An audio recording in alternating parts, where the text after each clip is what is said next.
So MLB Pipeline just dropped their new top 100 prospect list, which of course I have to go take a look at and react to. Now, I haven't looked at the top 100 prospect list on MLB Pipeline yet, but from what I've seen on Twitter and such, they've done a pretty good job. So I'm excited to hop into this, give you guys my thoughts, reactions, opinions on all the prospects in the top 100 as always. If you do enjoy these prospect videos, you like seeing more of them, make sure to drop a like on the video, as well as subscribe to the channel so you don't miss out on any of the content coming at you. Get in the comment section down below, let me know who you think was snubbed from this top 100 list, and follow me on all my social media, GiraffeNeckMarc. Links are in the description. All right, so we are getting it started off at number 100 with Quinn Matthews, who was a stud pitcher out of the University of Stanford. I think the Cardinals took him in last year's draft, and yeah, he has been incredible. Where's he up to? He's up to AA right now, just got called up, and he's dominated every level. I like to see a little love for Quinn Matthews on here as a older college player who wasn't a first-round pick, who ends up getting some love. A fourth-round pick. The Cardinals do draft well. Hayden Birdsong sneaking on here just as he's about to make his Major League debut. One thing that Pipeline loves to do, they love to throw some guys who maybe aren't top 100. Granted, I think Birdsong deserves to be on here. But they do love to throw guys onto their top 100 right as they're about to make their MLB debut or when it's already announced, so then they can tweet out, top 100 prospect making his debut, whatever. I'm cool with it. Hayden Birdsong on here. Love to see this one. Brandon Sproat for the New York Mets. Now, this one hits close to home. I do the Mets Stuff podcast. We do prospect reports every week over there. So if you're a Mets fan, you would know about him. Brandon Sproat was a second-round pick that the Mets have taken for a second year because he skipped after they took him in 2022. They took him again in 2023. He signed with the team, and he has been disgusting, dominating at every single level. His fastball's gotten up to 101.5 miles an hour. This kid is absolutely disgusting. Love to see him in the top 100. Spencer Schwellenbach, another guy who wasn't on this list before previously, made his MLB debut, and what do you know? He's on here. So Schwellenbach and Birdsong will be graduating off this list pretty quickly, and that means that there's going to be some new guys added as well. Cooper Pratt, a new name. I believe he was a sixth-round pick by the Brewers in the draft last year. How are his numbers? I really haven't been keeping close eyes on him. 313, 411, 403 on base. That's pretty good. Not showing the power I expected. Again, look at his size. 6'4". He's a huge human, so I expected a little bit more power, but these are some really, really solid numbers, and he stole 19 bases. All right, Cooper Pratt, good stuff. Luke Keyshaw is another name that is new to this list. I hope I'm pronouncing that right. He's been crushing high A and double A. Look at these numbers, 300 average.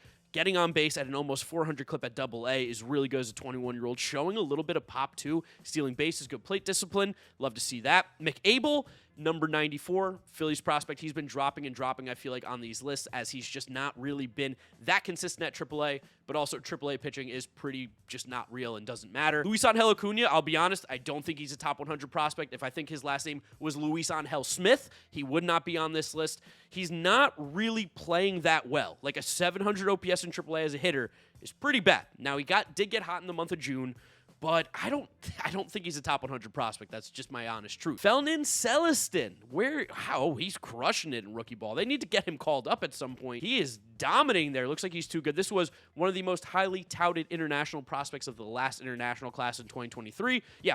$4.7 million, the number 2 prospect. He's a big dude. He's a very good prospect. Caden Dana making the list. I don't think he was on the last top 100. 20-year-old pitcher. I want to say he's a Jersey kid, which is awesome. And as you can tell, he's been really good in AA. And the Angels could use as much pitching help as they could possibly get. David Festa just made his Major League debut for the Twins. He has a really, really good slider. Looks solid. I know he gave up a bunch of runs in the end to the Diamondbacks, but I do like David Festa. Starlin Caba makes the list. Wow, okay. Interesting. I'm going to be honest. I guess because he is like one of the top players in the previous class, these numbers at rookie ball don't jump off to me. He's not even really doing with the power. He is walking. Whoa, okay. 40 walks to 25 strikeouts and 29 stolen bases. That's it. I guess I missed the 426 on base, almost 200 points higher. I take it back, Starlin Caba. I'll admit, not familiar with his game, but someone to keep an eye on for now. We've got Ralphie Velasquez up next, who has really just moved to first base. He came out as a catcher last year in the draft, first-round pick, hitting the ball pretty well. He's always had some good pop, and yeah, 9 home runs, 18 doubles in A-ball. That's about right. Jefferson Rojas, he got super, super hot because the Cubs just said, you're 19, high A. He does seem to be struggling a little bit. I want to know what is truly the difference between him and Ethan Salas, because I know Ethan Salas is going to be high on this list, and I'm not an Ethan Salas hater, but I am confused as to why Ethan Salas is struggling so mightily, and he doesn't get as high up, and he gets as high up on these rankings, where a guy like Jefferson Rojas doesn't. It's not that I think Jefferson Rojas should be a top 5 prospect, but, you know. Brother of Jackson Chourio, Jason Chourio, making it onto the list. Again, maybe a name thing. I don't know. His numbers Okay, actually I lied. Again, 400 on base. 400 on base. He's walking more than he strikes out. Take it all back. Sick. That's awesome as a 19-year-old. That's actually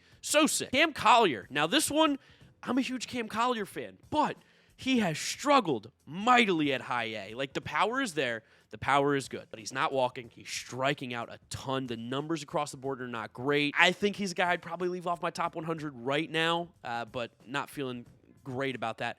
Zach Veen had been crushing it at AA. I think he got hurt, which is why he's at high A. I think he was doing some rehab stuff, but he should be fine. Chase Hampton, this is another one at rookie ball. That's going to be a rehab thing as well because he was in AA last year. I'm not necessarily a huge Chase Hampton guy per se, but he was very good as in the minors, and he struck out a lot of dudes. So I don't know. I feel weird always about Yankees pitching development. I feel like there hasn't really been anybody besides Luis Heel that's come up recently that's been great. Max Meyer making it onto the list at number 82. He feels like a weird prospect because, again, he's 25 years old, and he's played at the majors, and he should be at the major league level. I know he's, like, struggling in AAA, but, again, AAA just, like, doesn't really matter. I actually don't care about pitching stats at AAA almost at all. So, I don't know, whatever. Leo Dallas DeVries making it onto this list. 17 years old at A-ball. He's been terrible. He was on my Dynasty Fantasy Baseball team, and he's been awful this year, so I just ended up cutting him because I was like, there's no reason to roster a spot for a guy who, let's be honest, is probably 4 or 5 years away at best. I'm surprised he makes the top 100. I don't think if you left him off, anybody would have gone crazy, but they do love this dude. And I believe they call him the Mutant, I believe is his nickname. Drew Jones. Drew Jones, I know, was playing a little bit better at some point this year. Okay, OPS is getting close to 800. He is stealing a ton of bases. No, he's not. That's RBIs. He's walking he's so confusing. I love Drew Jones, and again, I thought he was going to be the number 1 overall pick out of his draft, but he's coming back off that shoulder injury, too. It's going to take some time. He is also 20 years old. I don't know. Too quick to give up on. 80 feels about right. Dylan Lesko at number 79. Really good pitching prospect. Anthony Solomedo still on this list. Really, I know he's been struggling this year. I'm surprised, but also shout out to MLB Pipeline for just, like, sticking by their guys. They like his stuff. They like what he's got. They don't really care if he's struggling. I don't think he would have been my top 100 as of right now. Termar Johnson at number 77. Feels like that's a drop. Yeah, okay, that makes sense. It is a drop for him. Again, great plate discipline, but the average and the power numbers are just kind of middling right now, which would explain the drop. Marco Luciano at 76. Feels weird again. He actually played pretty well at the major league level when he did get the call up. I don't know why they sent him back down. Not too sure about that. Spencer Jones, a freak for the New York Yankees. Really like him as a prospect. Edgar Cuero. How's he been doing since? Oh, he's been doing good. Good for Edgar Cuero. There's just like some guys I don't keep tabs on because, again, they're not on my fantasy team, or I just don't see them as like these transcendent prospects per se, Edgar Cuero being one of them, but nice to see that he is still playing well for the White Sox. Sebastian Walcott, on the other hand, has been doing some special things for the Rangers. The numbers are rising and rising. I know these don't look great, but he's been hot for the last month. 18 years old, huge unit of a man at high A ball with the Rangers from the Bahamas. Sebastian Walcott's a name to keep an eye out for. Ryan Clifford made the list. Let's go, Ryan Clifford. I'm actually kind of shocked because he's hitting under 200, but his on base is almost 400, which is pretty gross. He does have good power, good plate discipline. Still striking out a little bit too much, a little bit of a 3 true outcome guy right now, but I'd love to see Ryan Clifford on there. Wasn't expecting him to be even close to this high. I thought if he makes it, he's going to be in that 90s range. Bryce Eldridge, loved him out of the draft with the Giants. He's been having a great season. He just got called up to high A. I like Bryce Eldridge. He's not doing the two-way player thing, so that's a little bit sad, but 6'7", monster of a human. Big fan of his. Hurston Waldrop called up to the majors. Did not look great in his first 2 appearances. Has been getting shelled. Probably not ready yet, but I still think he's a very good prospect. Jacob Melton. Is Jacob Melton the top Astros prospect? Luis Baez better be on here. If Luis Baez is not ranked in the top 100, I'm going to scream. Jacob Melton, man, really? You know what? I'm just going to be quiet because I don't want to be a hater, but this feels a little high for Jacob Melton. Okay, AJ Smith-Shawver. Another dude who I like a lot as a prospect. Yanquiel Fernandez stays on the top 100 at 67. I don't agree with this one. He has struggled a bit this year. 269, 324, 420. I used to be a big Yanquiel guy, and then more and more I've watched, the less and less I'm as big of a fan. I don't get that here above some of these other dudes. Kevin Alcantara at number 66. Maybe a little bit high for Kevin Alcantara. I know he's another monster human, projections, whatever, but these are guys that feel like if they're going to make it, they're going to be fringe top 100. This feels aggressive this high. I know numbers aren't everything, but whatever. Kevin McGonigal, big fan of his. I love that pick by the Tigers. I thought he was going to be a Mets pick at one point last year, or 2 years. Last year? Yeah, last year. It's been really good. Just a straight-up good baseball player. I don't know if the power is ever going to be there for him because he is a short king, 5'10", but McGonagall's been very good. Love to see that. Josue DePaula. Oh, Josue DePaula is going to be so good. So good. Or Josue. I don't know exactly how they pronounce his first name. I always lean towards Josue because it's like Jose, but with a U. Fun fact, yeah, he is the cousin of Stephon Marbury and Sebastian Telfair for those basketball fans out there. Shout out Lincoln High School. Yeah, Lincoln High School in Brooklyn. That's, I believe, where he went for a bit before he left. But yeah, he has been raking. This dude has tree trunk legs. He is going to be a top 10 prospect. Honestly, probably by the end of the year. Blake Mitchell, Royals first-round pick. This is going to be their best prospect by far. He has been mashing. Orelvis Martinez at 62. I'm actually shocked they still ranked him. There's no reason to rank him. He just got suspended for steroids. And, I don't know. Feels a little high for Orelvis Martinez, a guy who's been so volatile in his ranking in the past. Moises Ballesteros, I think is actually technically the right way to pronounce it. Another short king. Shout out the short guys. He is mashing. Look at these numbers that he's done this year between AA and AAA as a 20-year-old. So he has played about 67 games, 314, 380, 506. He's got 10 homers. He's walking a bunch. He's a really, really good hitter. Braden Taylor at 60. Love Braden Taylor coming out of TCU last year. And he's done exactly what he did in college. Hit, get on base, be a really good player. 10 homers, 21. Wow.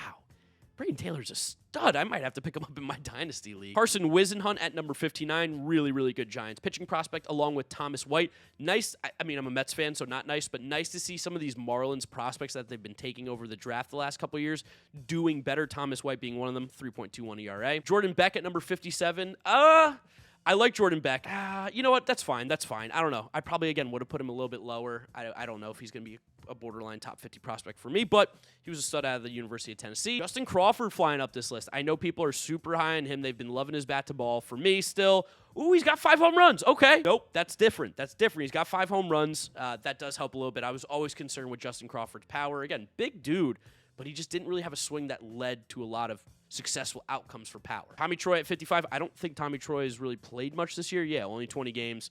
I'm not going to count too much of that. James Triantos. Wow, Triantos up to 54. I mean, he's raking at AA.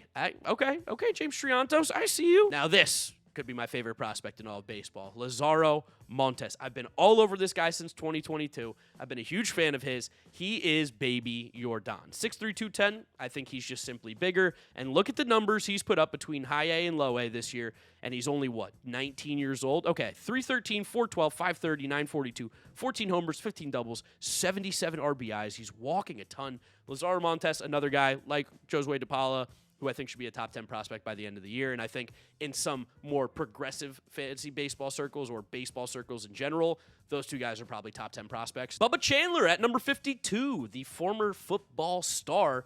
I mean, the Pirates have figured out something with pitching development. Bubba Chandler is going to be a part of that future. Jacob Wilson at 51, been awesome. I told you Jacob Wilson was one of the best players in the draft last year. And what do you know? Look at the numbers. In 38 games, he's hitting .463 with a 1,200 OPS. They just said, you know what? AAA. And honestly, he's going to get called up at some point this year. He's way too good. He's awesome. I love Jacob Wilson. Edwin Arroyo cracking the top 50. Okay, I don't agree, but interesting. Dalton Rushing cracking the top 50. Again, maybe this is a little bit of prospect fatigue with Dalton Rushing because, again, the numbers are good. So I think it is just a fatigue thing for me. But I sometimes don't get it with him. Sometimes I don't. I don't know. It is what it is. Adel Amador at number 48. He did get a call-up. Clearly not ready, which was so bold of the Rockies. I was pretty shocked considering what his numbers have been this year. I'm not giving up on him, though. Robbie Snelling, 47, one of the more excited left-handed pitching prospects. Hasn't been great in AA, but San Antonio, it's a tough place to pitch sometimes. Number 46, Ricky Tiedemann. He's down in rookie ball, so I believe he's injured. He's a good pitching prospect. We've talked about him for years now. Brady House at number 45. I actually don't... Okay. Interesting. It feels like he's been moved up, yet his numbers haven't been great this year. Not sure about that one. Colt Emerson was someone people were super high on going into the season, and it looks like he is delivering between rookie ball and A ball. 433 on base is pretty disgusting for Colt Emerson. Tink Kent's at 43, one of the better pitching prospects in minor league baseball. He's been great for the Cardinals in that organization, part of that awesome 2020 draft that they have, maybe the best draft of any team. Jace Young at 42 with the Tigers. Again, I haven't kept... Ooh. Okay, Jace Young. Wait, look at you. Okay, you were in AAA. I was going to say high A, or low A doesn't feel right. Look at you in AAA, 270, 390, 500. Good for Jace Young. The Tigers are figuring something out over there. Noble Meyer, I believe He watches my videos, Noble Meyer, and he was one of my favorite pitching prospects out of the draft last year, and he's been great. 46 innings, 3.13 ERA. Love to see it. Shout out Noble Meyer. Okay, 2 Mets coming up here, Drew Gilbert and Christian Scott. Glance over them real quickly. Drew Gilbert hasn't played much because of injury. Christian Scott has been awesome. He's up at the major league level. They're going to lose his prospect status within weeks probably because he's very close, I'm assuming, to losing rookie status, and that's usually what gets you pushed off a pipeline. Both these guys are great SEC boys. Drew Gilbert's a stud. Can't wait for him to get back. Drew Thorpe at 38. He's been really good with the White Sox. Another guy, he's going to graduate off this list. Chase Dolander. Oh, my sweet prince, Chase Dolander. I wish anybody but the Rockies drafted you because look at what's happening with his numbers when he's not pitching in Colorado. 62 innings, 3.05 ERA, 92 strikeouts in 62 innings with only 25 walks. He's so awesome. The problem is he's going to be a Colorado Rocky, so he's just never going to be able to be one of the best pitchers in the league like I thought he could have. But I love to see that they're showing him some love because technically he is one of the top prospects in the game. Manzardo at number 36, Owen Casey at number 35. I'll talk about Owen Casey again. This dude is awesome. High average, high on base, good power, just a huge human being as well. 6'3", 190. Tyler Black making it into the top 35. Okay, they have him officially listed as a first baseman. That's interesting. I know he got the call up with the Brewers earlier this year.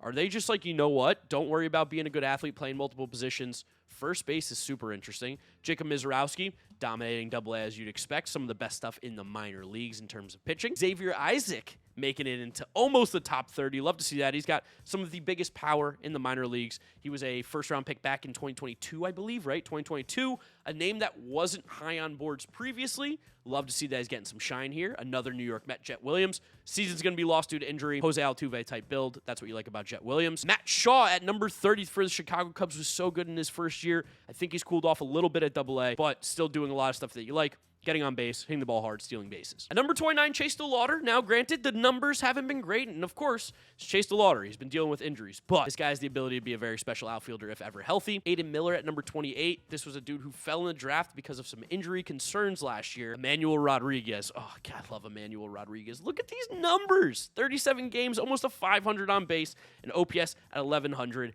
8 home runs, 20 RBIs, walking as much as he strikes out. I've been over him for years now. Jason Dominguez, obviously a stud. Kyle Teal cracking the top 25. He's been awesome in the Red Sox farm system. A dude who is just a college-ready hitter, fell to them in the draft. The Red Sox seemingly every year have someone just be gifted to them in the draft. They're like, oh, good baseball player? You go to the Red Sox now. Kyle Teal being that guy last year. Harry Ford. I love Harry Ford. Has struggled a bit in Double-A, but he's 21 years old. Good athlete. Love him, along with Cole Young, who I think is also struggled a little bit at Double-A. Again, struggled. They're 20 and 21 years old, and they're at Double-A and playing pretty well, relatively speaking. Jefferson Cuero. Wow, Jefferson Cuero. Almost top 20. Let's go, Jefferson. Hasn't played at all this year, but last year he was phenomenal. Last year was really good. And again, this is at the catcher position, so it's a little bit difficult, but he does a lot of stuff that I like, and he's a pretty solid catcher as well. Just missing on the top 20 at 21, Rhett Lauder of the Cincinnati Reds.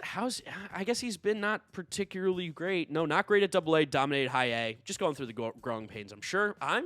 I shouldn't say I'm surprised to see him this high, but I'm a little surprised. Heston Kjerstad, the oldest prospect ever. I think he's only like 6 months younger than Juan Soto, which is kind of crazy, and he's literally on this list. Good hitter, though. Just like the Orioles have to find a spot for him, and he'll probably get graduated too this year. Andrew Painter, been out all year because of an injury. Tommy John, he's not going to pitch this year, but he's a stud. Noah Schultz, go back to my draft videos. I called him Randy Johnson light. I loved Noah Schultz coming out of the draft, and he has been better than advertised. Shout out to the White Sox. Really good job grabbing him. Cade Horton at number 17. Again, AAA numbers, not going to care. Really, really good pitcher. Very different than what the Cubs have everywhere in their organization. Power arm, nasty slider. Surprised to see Colson Montgomery at number 16 here. He has struggled mightily at AAA. Has not looked good. I am a little bit surprised to see him here. I thought top 25, top 30, top almost 15 feels aggressive, but hey, again, do what you got to do, Pipeline. This is why I'm reacting. Number 15, Kobe Mayo. I've been all over him since the 2020 draft. Stoneman Douglas High School.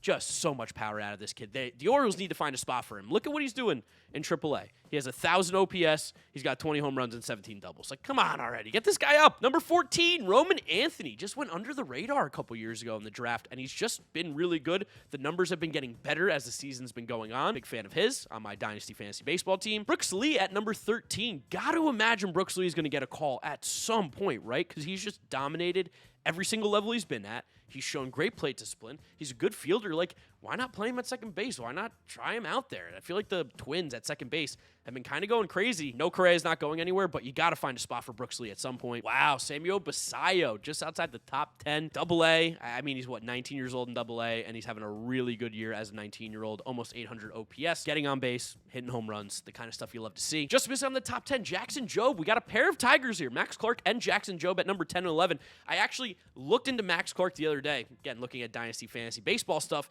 and I realized he's been hitting really well since about the month of May. He started off really, really slow. I don't have him as a top 25 prospect in baseball right now, but I do know the hype around him, the athleticism is crazy, and if he can put it together at the plate, he has the ability to be a 5-tool player. Whoa!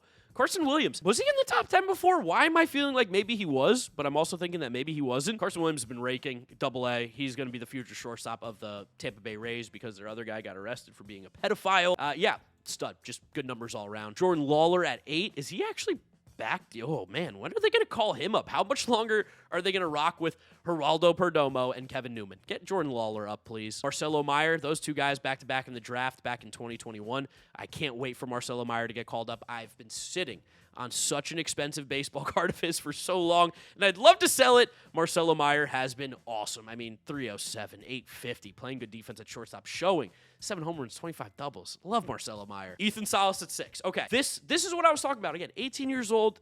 I'm not an Ethan Salas hater. Top 100 prospect, sure. There's people that know more than me. But these numbers at high A are telling me right now he's overmatched. He's not ready for the level. And I appreciate that the Padres are just kind of like, hey, trial by fire. Figure it out. Let's see what you got. But there are guys with similar ages, at similar levels, who are just putting up way better numbers, and I don't understand what makes Ethan Salas 6 and what makes a guy like Lazaro Montes or even Josue DePaula. Like, why are these guys not up there?